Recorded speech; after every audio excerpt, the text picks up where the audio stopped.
način na koji se obraća narodu, način na koji se obraća svojim saradnicima, način na koji spominje jednu glumicu na usred neke emisije.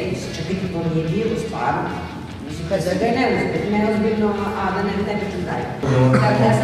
Vi ste kao i svaki normalni građan rekli, ne zanima me da glasam. A onda kad pogledate poslednje 4 godine stvari šta se dešavalo, šta se suštinski dešavalo sa slobodom medija, sa, ja mogu govorim iz svog posla, sa zabranama predstava, sa time šta sve čujem od raznoraznih ljudi, kolega, od poziva, pretnji i tako dalje, onda mogu slobodno da kažem da se ovako nešto, ovo što se dešava poslednje 4 godine, vjerojatno nikad ne dešava. Možemo sad ovdje da se žalimo koliko god hoćemo da će Vučić verovatno dobiti izbore, da je Vučić zabranio ove medije, da je Vučić zabranio ovo, da je zabranio ono, ali gde je odgovornost ostalih učesnika u izbornom procesu? Ja mislim da on ima apsolutno savršen nastup za one ljude kojima se obraća.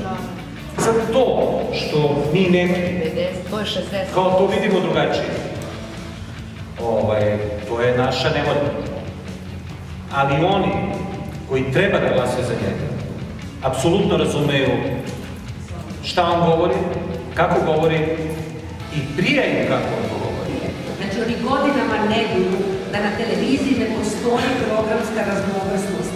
Zato što kada imate raznovrstan, stvari su strašno zapravo banalne. Kad imate raznovrstan program, onda se vaše mišljenje, odnosno mišljenje naroda se tako razvija. Mi smo pre 3 godine predstavili zove Dr. Dušić, gde smo u jednom trenutku pričali o kupovini diploma i spomenuli gospodina predsednika Nikolića kao jednog od laureata kupovine diploma. To večer nam je bio gospodin Lale Pavlović, savjetnik pomenutom predsednika, koji traži da se to izbaci ta scena gde pričamo o tome Nikoliću. Naravno, mi to nismo radili.